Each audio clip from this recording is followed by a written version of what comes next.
This isn't the end. Another dream is waiting to begin. Hey guys, this is going to be the final episode of my pool plan video series. With the sad announcement of the end of service, they did also release 7 new banners, which meant to give you potential access to every single character released in DFFOO Global up to Xcaliblur. I wanted to do this video because while on one hand you could potentially pull for anyone and everyone, however we are now limited in gems and tickets, and there is also of course the new gem shop available for you to trade in your gems for some of the endgame materials to upgrade your characters as well. And considering that there are 7 banners and roughly 180 characters, it can be quite a challenge to sort of figure out which banner to try to prioritize, which ones you can maybe use your FR tokens or BT tokens, which you can now actually trade in your G tokens for.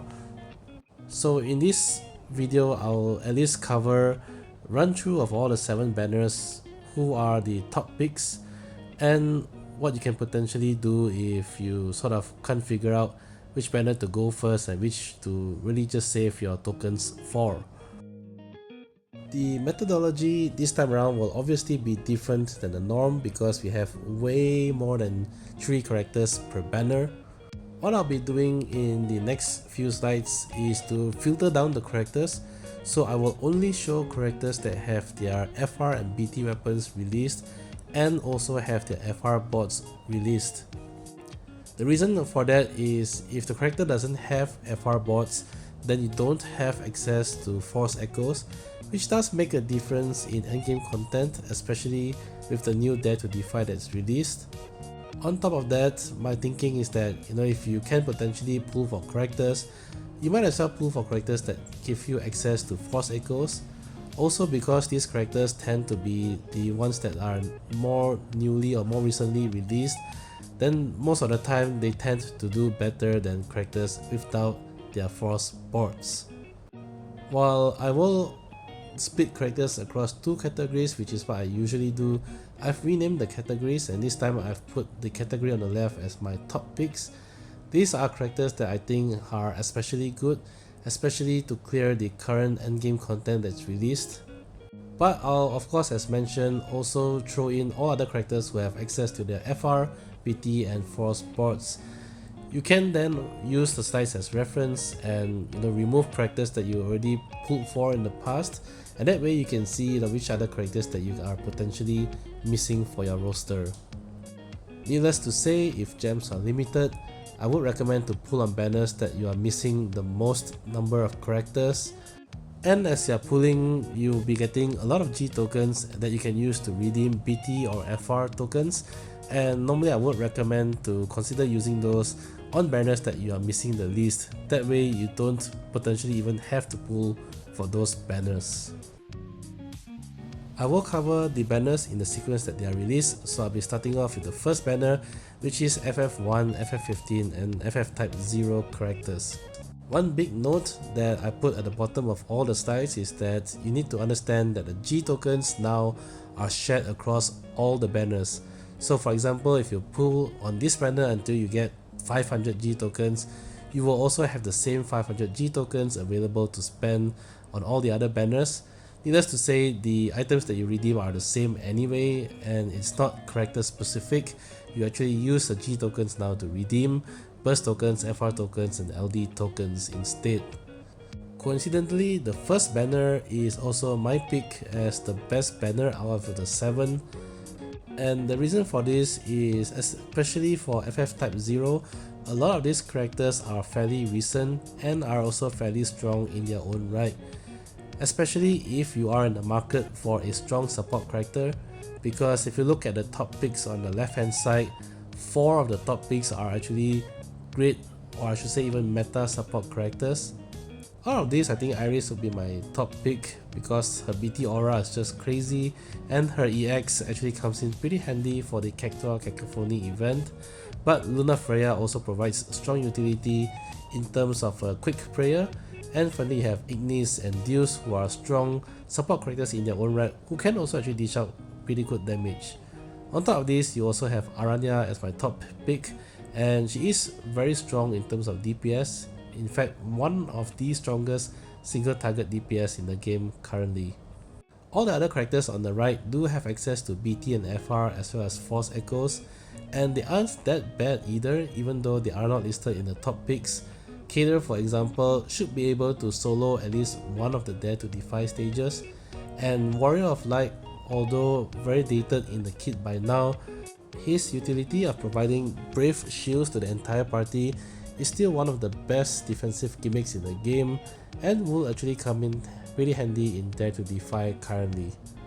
For the rest of the characters beyond this that's listed on this slide, they aren't that bad either. I would say they are slightly above average among characters that already have their FR, PT and Force bots released. So if you really can't decide, this would be the banner that I think would be the best bang for your buck. The next banner would feature FF2 and FF7 characters.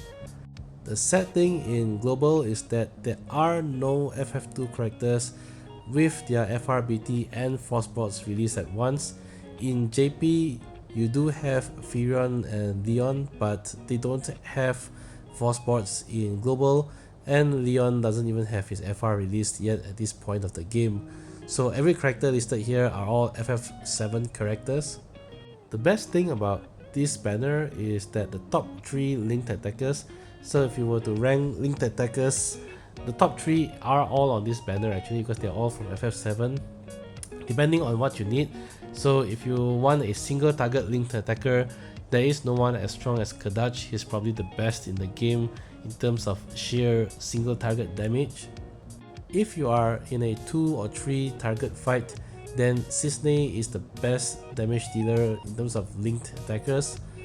But I put Wise here as well, and while Wise as a linked attacker does less damage than the other two, he does also provide 100% debuff immunity, so he carries utility on top of that, and he also provides a 10% HP damage boost that ignores HP damage caps to the rest of your party. So I wouldn't discount his damage just based on the the red numbers flashing on the screen. He is certainly a good contender as a linked attacker. Finally, I placed Ares here, and she's a great support. She can also charge the Force Gauge, and her BT aura has the unique utility of having no fixed duration. It lasts until someone drops below 50% health, so potentially it lasts the entire fight if you are careful enough. That being said, if you move to the right to characters who just have access to BT, FR and FR bots, I would say that many of these characters are sadly a little bit dated. They can of course still be used, especially if you're tackling Dare to Defy and you just want to throw in a third character that you can spam echoes, then any of them certainly can get the job done. But if you're looking for a character to do a specific role for the fight, generally there are better characters than those listed on the right. So for this banner, I would say the biggest allure would be the access to strong off-turn damage dealers. If that's what you are after, then this is the #1 banner for you. The third banner features characters from Final Fantasy III, 8 and 10.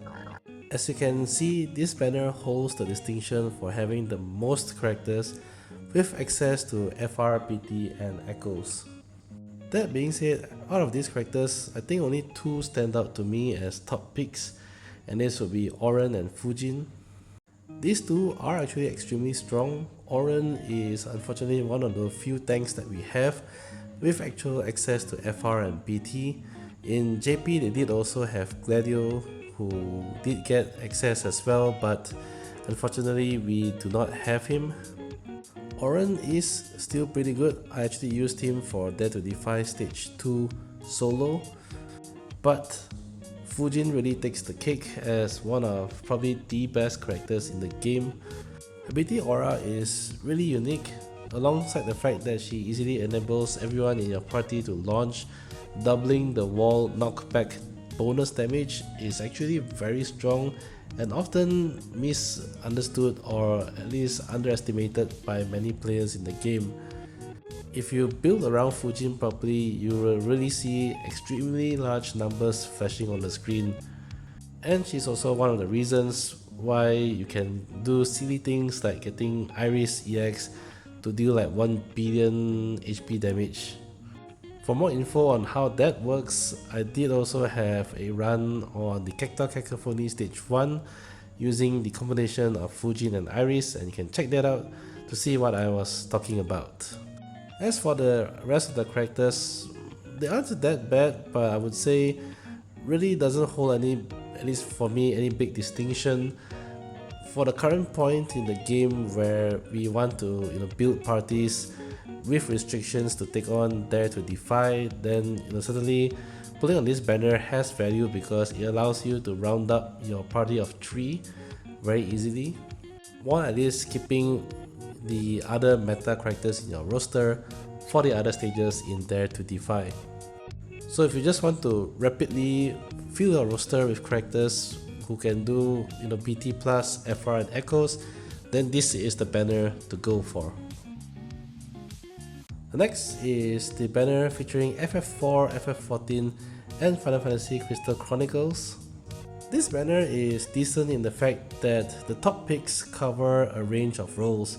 So you have Ruby Kante, who until now is still one of the best tanks in the game, but you also have very strong DPS characters such as Papalimo and Ida.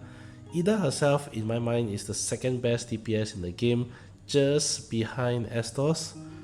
And then you also have Leonora and Rosa, who are one of the best supports in the game, so very well rounded for the top picks. And if you still don't have many strong characters across these roles, then pulling on these characters will at least give you eventually a very strong DPS or a very strong tank or a very strong support, which I think is the value for this particular banner. On the right hand side, for the other characters, unfortunately I think there's not a lot of benefit in getting Golbez or Fusoya. So in terms of number of characters that have FRBT and Force bots, I think sheer numbers it's a bit fewer, but they make up for it by having more characters in the top pick section. Ursula, Kieran and Charlotta and Kane aren't that bad themselves, it's just that I think there are probably a few better characters that you can probably access to. But in a pinch, they certainly do well enough for the current content. The next banner is the one with Final Fantasy V, XIII and Strangers of Paradise. This is the banner with the best DPS in the game, which is Estos, but also I think the best tank in the game in Calgar. And yes, I know a lot of people will say that Calgar isn't a tank. He can't actually take HP damage, so guaranteed hits will likely end him.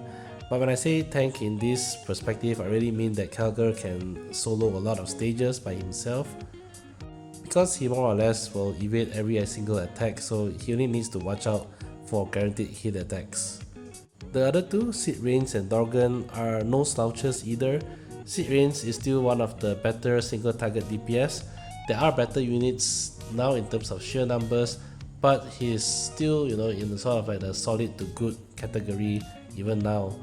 And he also have turn manipulation in his kit and access to an FR that enables the entire party to launch.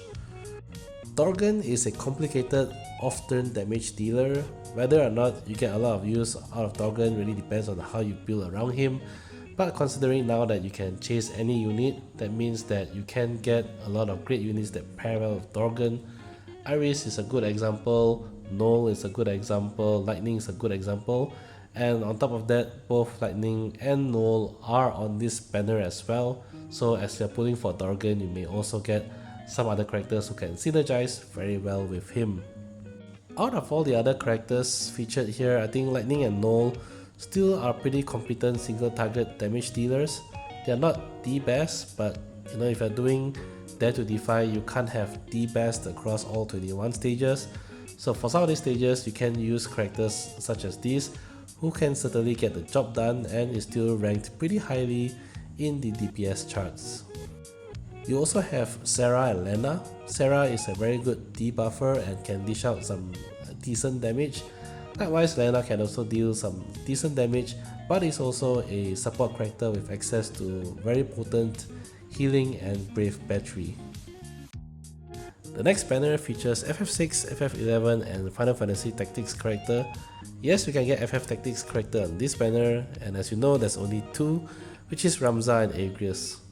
Unfortunately for us in Global, we got them in a state right before they are due their rework, and for Agrius due her FR as well and her BT+. Unfortunately in their current form, I don't think they're worth chasing for or using, so which means that you're really only pulling for FF6 or FF11 characters on this banner. Relatively speaking, I think this is a poorer choice than the other banners I've discussed till now. There are three characters that stand out. Arciela is the latest character we've had in GL, and if you're fairly new to the game, I think Arciela would be top pick for a support unit because of the sheer utility that she brings. Celtius is also a pretty good character in terms of brave battery, healing and damage. Notably, his LD call is the most damaging call in the game, and it also provides very nice support for the rest of the party while the call aura is up. And on top of that, it is also notable that while Celtius' BT aura is up, he does get access to an attack that does 12 AoE HP dumps, so even though he's primarily a support, you can also actually use him as a damage dealer in a pinch. Setzer I think deserves some special mention because he's one of the very few characters who can cheat out HP damage. On top of this, Setzer also can provide your party with Rainbow Brave damage utility, and his Freeze Joker can come in handy in many different fights. So I think all this combined gives him recognition to be in the top pick category. For the rest, the characters though, I think not really. You can use Struggle for 3 target fights, he does fairly well there. Mog is also actually pretty okay in terms of damage dealer, and he can land the Confused debuff on enemies. General Leo is actually a pretty strong, often damage dealer, aka linked attacker for single target damage. The only problem he has now is that he is outclassed by Kadach. So if you have Kadach, there's not a lot of reason to bring General Leo along, unless maybe if you already have Kadach locked in somewhere else and you want somewhere else that you can use, then maybe General Leo can be considered. Beyond these characters, the others that is listed on this slide I think really are only good enough as feelers to the party. I wouldn't really recommend gunning for any of them. The 7th and final banner is FF9, FF12 and World of Final Fantasy. Coincidentally also, I think to me this is the worst banner of all. In terms of numbers of characters that have access to BTFR and Force Balls, it's actually not that bad. Unfortunately, as I go through these characters, I think really only one makes it through to my top pick, and that would be Quina. Quina is the best character if you want to cheat HP damage, which is being able to output HP damage even if the enemies have 1000% HP damage resistance. Quina is your go-to person. It's not to say that the rest of the characters are bad. Certainly you can get decent damage out of the twins or Baltier for example. Vivi also does some nice damage, but it offsets because he also reduces the HP of your entire party as he does his thing. Garnet is a pretty strong support character, and Beatrix is a pretty capable tank in her own right. Anna Crow is still one of the better single target damage dealers in the game, but I don't really put them in top picks because across what they do, I think there are other characters that can do the job better at this point of the game, and you could potentially access those other characters in the other banners. So for the characters on the right hand side or on the slide here, I think they are again maybe more feeler characters, or if you really already have the top characters locked or restricted in some stages in Dare to Defy, and you want to use at least decent characters for some of the easier stages, then perhaps you can go for these characters. Overall though, I think it's probably a better strategy to pull for the other banners and just use the G tokens that you amass to token for Quina's FR, BT and LD, and then move on along with your day, unless if you really have gems to spare. But in which case the point is moot. If you have gems to spare, then you can just pull for every banner and you don't have to plan your way around anyway. So that's it for the final pool plan video. In summary, obviously go all out to complete your roster. Do keep some gems in reserve because some of the items in the gems material shop is pretty valuable, especially the Providence Core for ultimate weapons. Of course, have fun and experiment. I hope this video has been helpful, and as always, if you enjoyed the content, do leave a like, comment and subscribe. Till then, I'll catch you guys in the next DFFOO video. Bye bye. May the light forever shine upon us.